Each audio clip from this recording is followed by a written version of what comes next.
So after making an album with them, or finishing my album, right, I've been working on an album since 2022.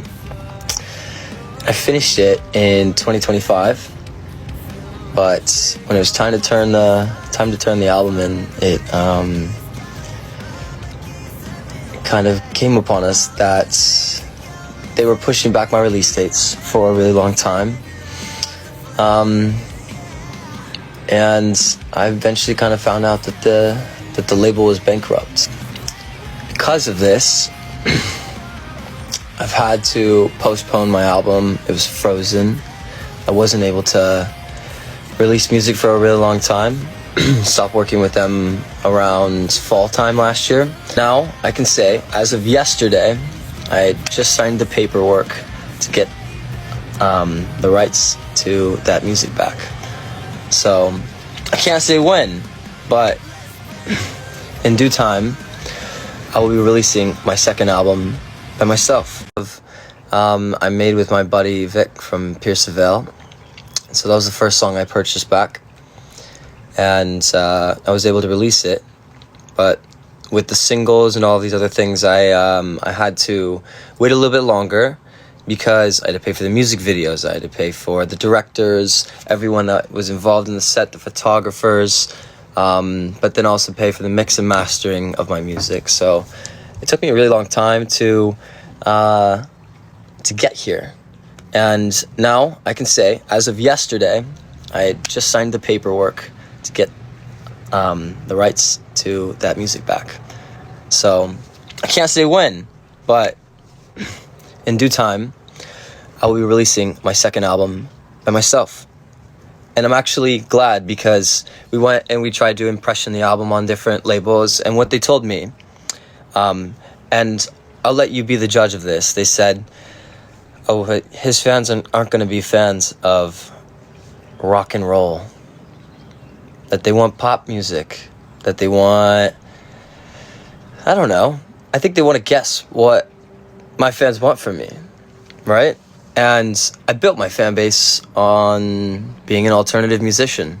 And it's the same thing with different artists where they think becoming a pop musician is going to be the thing that changes things for them. But if you start in alternative music, the alternative fans start to think that you're switching up on them. But for me, I love all alternative music. I love punk, I love rock, I love metal, I love goth. I love it all. I think that it's amazing, and this is something that I wanted to fight for. And this is actually the reason that my previous label dropped me in the first place. They asked me to become a pop musician, and I told them no. I'm going to be an alternative musician. So with all of those years and gaps in between of fighting to be an alternative artist in a world where they think that alternative music and rock music doesn't have a place, it does. And I need you guys to show that to them, to prove that to them by, the best way you can help me right now until I put out my next, singles, album, whatever, is to stream my music and really set the tone. I don't have an inner lip tattoo, by the way. But yeah, I feel like I was a little bit of an underdog in this industry. I was delegitimized by a lot of people that tried to say I was one thing or another. They say you're an influencer, you're a fashion man, you're a whatever, why can't you just be one thing? And I think the special thing about me is that I'm not willing to be one thing. I want to be a bit of everything, a multi-hyphenate, as they say. And I'm very passionate about all of the arts, but I'm most passionate about music. And honestly, I've had to try some new things and see what my passions are, and so I've done a bit of reality TV, I did a bit of acting, I'm trying some other things that I can't really get into now because they're in the works, but I do all of this this entire compass of the things that I do so I can be a musician, because I think it's the hardest time right now in this industry to be a musician. You know, labels are actually signing more AI artists than they are signing real artists. They're putting more money into AI than they are into real music. And I find that it's shocking. I don't know if you do, but you can't perform if you're an AI artist. You can't accept your award on stage if you're an AI artist.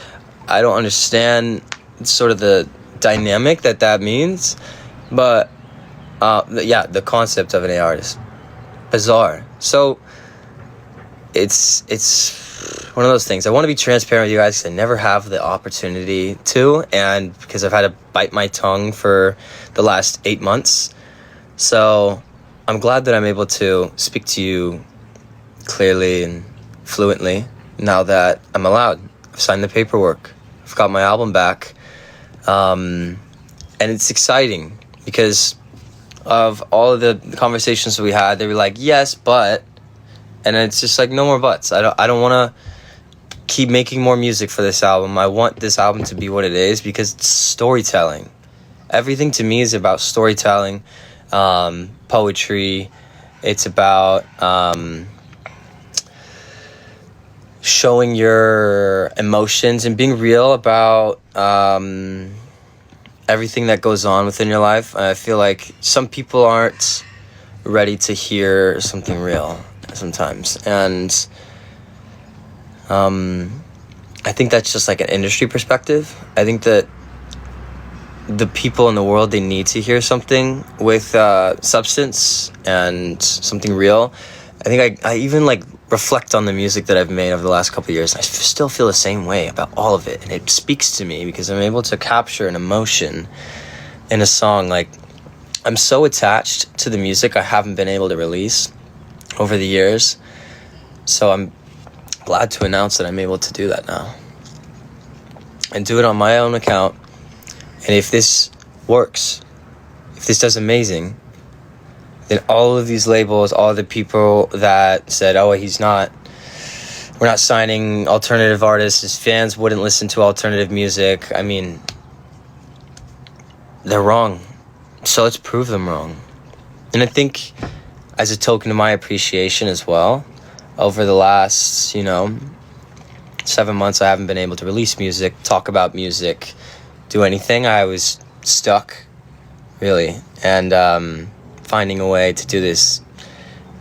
So I know it's like, it might look like I'm living a glamorous lifestyle or I'm traveling all over the world and stuff. I'm doing that so I can grab all of the pieces that I can to make the puzzle, which is being a musician. And if I had the opportunity, which I got the opportunity yesterday, to show you guys a new song, would you guys want that? If I showed you a full song, if I were to give you a song, say via SoundCloud or YouTube, but it would be just yours. It wouldn't be like, I can't show you it over a live stream. I can't tease it on social media.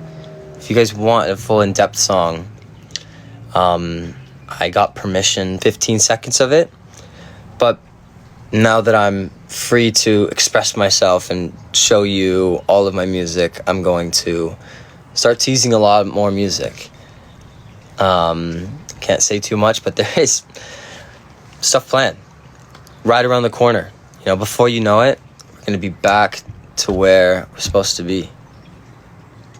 I keep typing that number in the chat so people can get it. To repeat, for international fans, DM Huddy Info on Instagram, and they will send you the link personally, so you can listen to the song.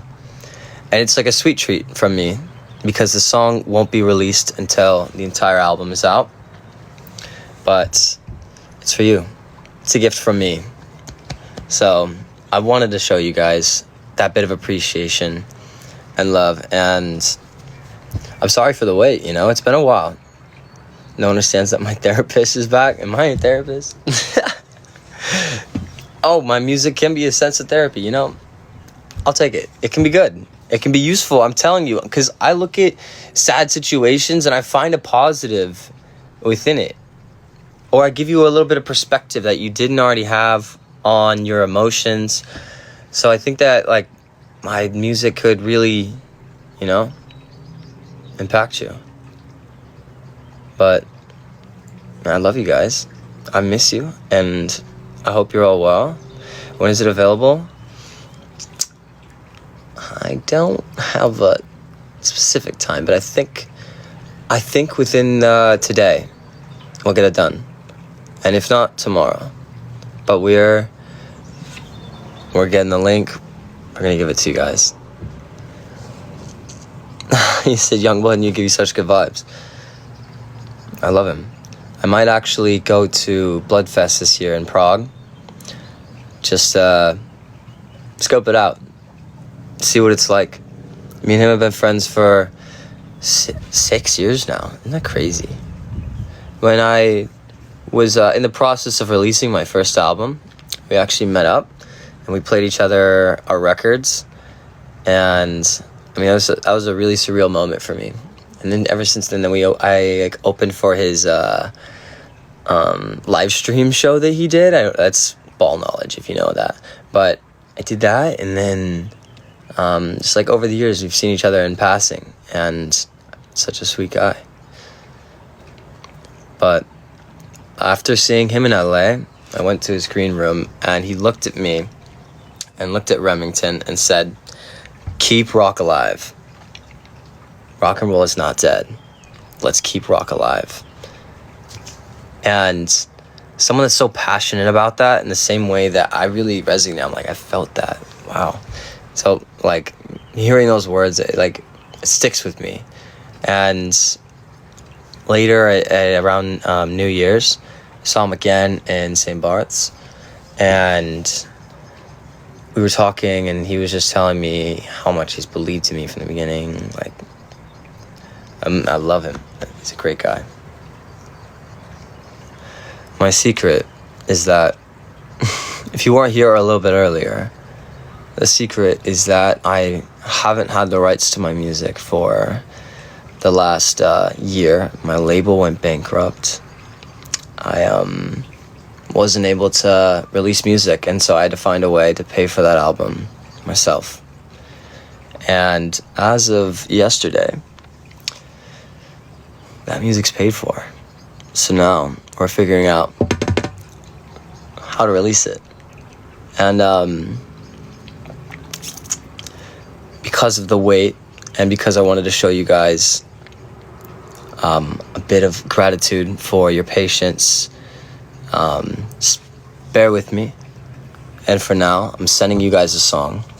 If you text +1 310 861 2753. Or, if you're international, DM Huddy Info on Instagram. And we'll send you a song. It's a beautiful song. My favorite, maybe one of my actually only love songs of mine. It's called Swan Song. And it's about swans and how they're monogamous and wanting to be that way with somebody. It's the idea that I got so fixated on that swans don't know what to do if their partner passes away.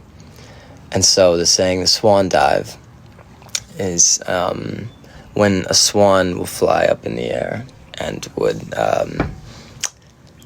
kill itself.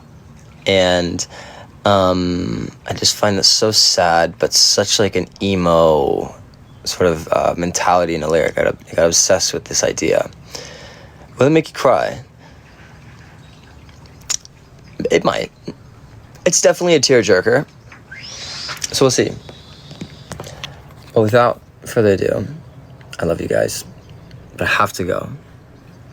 And I will see you soon. Ciao, ciao.